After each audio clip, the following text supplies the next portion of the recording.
আজকে এই সমাবেশ দেখে একমাত্র জালেমরাই এবং চাঁদাবাজরাই তারা বেজার হতে পারে, তাদের মন খারাপ হতে পারে, কিন্তু যারা বাংলাদেশে উন্নয়ন চায়, উন্নতি চায়, তাদের আজকে খুশির আর শেষ সীমা নাই, তারা খুশিতে বাগ বাগ হয়ে আছে। আজকের এই বিভাগীয় সমাবেশে এখন বক্তব্য রাখবেন 24 জুলাই অভ্যুত্থানের অন্যতম রূপকার ইসলামী আন্দোলন বাংলাদেশের সংগ্রামী সিনিয়র নায়েবে আমির আলহাজ হযরত মাওলানা মুফতি সৈয়দ মোহাম্মদ ফয়জুল করিম শেখ চরমনাই।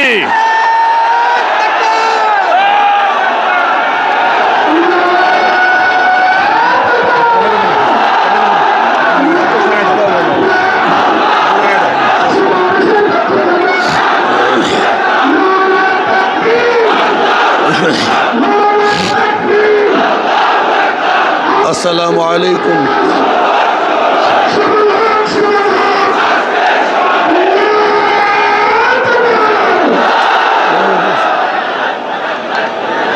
আসসালামু আলাইকুম ওয়া রাহমাতুল্লাহি ওয়া বারাকাতুহু। নাহমাদু ওয়া নুসাল্লি আলা রাসূলিহিল কারীম, আম্মা বাদ।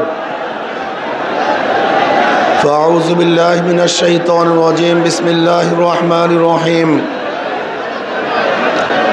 ولا تهنوا ولا تحزنوا وأنتم الأعلون إن كنتم مؤمنين صدق الله العلي العظيم। সবাই পড়ি সাল্লাল্লাহু আলাইহি ওয়াসাল্লাম। 8 দলীয় কর্তৃক আয়োজিত আজকে বরিশালের ইতিহাসে সর্ববৃহত্তম এই জনসভার সম্মানিত সভাপতি, প্রধান অতিথি, নেতৃবৃন্দ, সকল স্তরের ইসলাম প্রিয় দেশপ্রেমিক ভাইয়েরা আমার, আজকে সমাবেশ প্রমাণ করেছে আগামী সংসদ হবে ইসলামের সংসদ। আজকে সমাবেশ প্রমাণ করেছে বিগত দিনের যত বন্দোবস্ত ছিল সব মানুষ ভুলে গিয়ে নতুন এক সমাজের অপেক্ষায় আছে। সেই সমাজ হবে ইসলামের সমাজ। কোরআন ও সুন্নাহর বিধান, কোরআন ও সুন্নাহর আইন বাংলাদেশে প্রতিষ্ঠিত হবে। কোরআন ও সুন্নাহর আইন প্রতিষ্ঠিত হলে সাম্যতা রক্ষা হবে, মানুষের মধ্যে বৈষম্য থাকবে না। বাংলাদেশের একজন মানুষও ক্ষুধার্তহীন থাকবে না, বাংলাদেশের মানুষ বস্ত্রহীন থাকবে না, আমার বাংলাদেশের কোনো মানুষ গৃহহীন থাকবে না। যদি ইসলামী হুকুমত হয়, বাংলাদেশের একজন মানুষও চিকিৎসাবিহীন মারা যাবে না ইনশাআল্লাহ। যদি ইসলামী হুকুমত হয়, তাহলে বাংলাদেশের মানুষগুলি শৌকিয়ত করে বাঁচতে পারবে। এই ভূখণ্ডের দিকে কেউ আঙ্গুল তুলে তাকাতে পারবে না। যদি ইসলামী হুকুমত হয়, বাংলাদেশের একটা টাকা বিদেশে পাচার হবে না। যদি ইসলামী হুকুমত হয়, কোনো জালেম বাংলাদেশে জুলুম করতে পারবে না। যদি ইসলামী হুকুমত হয়, বাংলাদেশের খেটে খাওয়া মানুষগুলি, যারা শ্রমিক, তাঁতি, জেলে, কামার, ঋষি, মজদুর, শ্রমিক, প্রত্যেকটা শ্রমিকের ন্যায্য অধিকার প্রদান করা হবে। আমার মা বোনদের ইজ্জত আবরুকে রক্ষা করা হবে। বাংলাদেশের অন্যায় করে বিচার হবে না, সমস্ত বিচারালয়গুলি স্বাধীনভাবে বিচার করবে। বাংলাদেশে কেউ খাবে কেউ খাবে না, তা হবে না, তা হবে না। ইসলামী হুকুমত হয়, কেউ 10 তলায় আর কেউ নিচতলায় হবে না। কাউ দস্তারখানে হাজার রকমের খাদ্য থাকবে, আর কেউ না খেয়ে ধুকে ধুকে মারা যাবে। এক মুঠা খাদ্যের জন্য ওই ডাস্টবিনে কাক কুকুরের সাথে লড়াই করবে। এই দৃশ্য বাংলাদেশের মানুষের দেখবে না ইনশাআল্লাহ। ইসলামী হুকুমত হয়, আজকে ক্ষুধার তাড়নায় তার বাচ্চাদেরকে মা এবং বাবা বিক্রি করবে না। যে ইসলামী হুকুমত হয়, তাহলে ক্ষুধার তাড়নায় সমস্ত বংশের সমস্ত পরিবারের লোকগুলি একত্রিত হয়ে আর কোনোদিন আত্মহত্যা করবে না। যদি ইসলামী হুকুমত হয়, এদেশের হিন্দু, বৌদ্ধ, খ্রিস্টানরা তাদের স্বাধীনভাবে ধর্ম পালন করবে, বাধা দেওয়ার মতো কেউ থাকবে না। ইসলামী হুকুমত হয়, প্রত্যেকটা খ্রিস্টান, হিন্দু, বৌদ্ধরা তাদের ব্যবসা প্রতিষ্ঠানগুলি নির্বিঘ্নে ব্যবসা করবে। সেখানে গিয়ে কেউ চাঁদা তোলার সাহস কেউ দেখাতে পারবে না। যদি ইসলামী হুকুমত হয়, তাহলে কাউর সুন্দরী মেয়েদের প্রতি কেউ লোলুপ দৃষ্টিতে তাকাতে পারবে না। যদি ইসলামী হুকুমত হয়, তাহলে কেউ চাকরি পাবে আর কেউ চাকরি পাবে না, এই বৈষম্য আর থাকবে না, সবাই সম হয়ে যাবে, সমান হয়ে যাবে। যদি ইসলামী হুকুমত হয়, কেউ আওয়ামী লীগ, কে বিএনপি, কে জাতীয় পার্টি, কেউ জাসদ, কে বাসদ দেখার করে বিষয় নয়।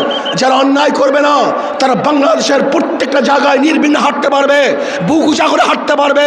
আর যারা দোষী আমার দলের হলেও তাকে জেলখানায় ঢুকে মরতে হবে। যদি ইসলামী হুকুমত হয়, তাহলে কি হবে? কাঁদবো, সবাই সমৃদ্ধভাবে একই সাথে কাঁদবো, হাসবো, সবাই একই সাথে হাঁটবো, খাবো একই সাথে খাবো, বস্ত্র পরিধান করবো, সবাই একই সাথে বস্ত্র পরিধান করবো, থাকবো তো সবাই একই সাথে বসবাস করবে ইনশাআল্লাহ। ইসলাম হুকুমত হয়, আমি সেই দিনের অপেক্ষা আছি যেই দিন দেখব আমাদের বাংলাদেশের প্রত্যেকটা নাগরিক দরিদ্র সীমার উপরে চলে গেছে। আমার বাংলাদেশের একজন মানুষও ক্ষুধার্ত নাই, বস্ত্রহীন নাই, চিকিৎসাহীন কেউ ধুকে ধুকে মরবে না। বাংলাদেশের গরিব সন্তানগুলি যারা মেধাবী, উচ্চ শিক্ষার জন্য তাদের আর চিন্তা করতে হবে না। সরকারি খরচে সর্বোচ্চ শিক্ষা দেওয়ার ব্যবস্থা সরকার করবে ইনশাআল্লাহ। আমরা কি দেখতে চাই?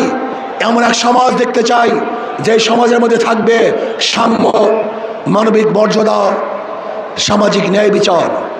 আজকে বাংলাদেশের বিচার ব্যবস্থা বলতে কিচ্ছু নাই। আপনারা দেখেছেন আমাদের দেশের ল, আমাদের দেশের আইন, কেউ যদি আসামি হয় এবং সাজাপ্রাপ্ত হয়, তাকে কোর্টে হাজির হয়ে তারপরে জামিন মঞ্জুর করাতে হয়। কিন্তু আমরা কি দেখেছি? বিদেশে থাকা অবস্থায়ও কোর্ট তাকে জামিন দিয়ে দিয়েছে। এরকম আইন বাংলাদেশের আছে বলে আমার জানা নেই। তার মানে বিচার বলতে আমাদের বাংলাদেশে কিছুই নেই। আজকে এই সমাবেশ দেখে একমাত্র জালেমরাই এবং চাঁদাবাজরাই তারা বেজার হতে পারে, তাদের মন খারাপ হতে পারে। কিন্তু যারা বাংলাদেশে উন্নয়ন চায়, উন্নতি চায়, তাদের আজকে খুশির আর শেষ সীমা নাই, তারা খুশিতে বাগ হয়ে আছে। আসুন আমরা যে ইসলামী দল করি, ইসলামী সংগঠন করি, মিথ্যা বলবো না, ধোঁকাবাজি করব না। আমাদের চরিত্র আখলাককে মজবুত করতে হবে। নবী আলাইহিসসালাতু ওয়াসসালামের ব্যাপারে আল্লাহ পাক বলেছেন, ইন্নাকা লাআলা খুলুকিন আযীম। অথচ আমরা ইসলামী সংগঠন করি, আমরা মিথ্যা আশ্রয় নেই, ধোঁকাবাজি করি। এটা ইসলামী সংগঠনের কোনো সদস্যের চরিত্র হতে পারে না।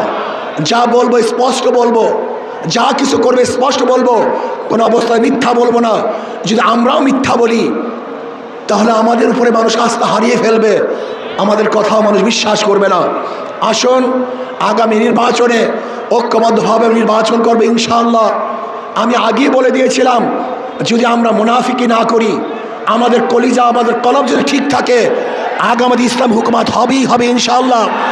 লিখে রাখতে পারেন আগামী সংসদ হবে ইসলামের সংসদ, আগামী সংসদ হবে কোরআন ও সুন্নাহর সংসদ। আল্লাহ আমাকে এবং আমাদের সবাইকে একই সাথে এক ও ন্যাক হয়ে ইসলাম হুকুমত কায়েম করার জন্য আল্লাহ পাক আমাকেও চেষ্টা করার তৌফিক দান করুন, আমাদের সবাইকে কবুল করে নেন। আমা আলাইনা ইল্লাল বালাগ। আসসালামু আলাইকুম ওয়া রাহমাতুল্লাহি ওয়া বারাকাতুহু।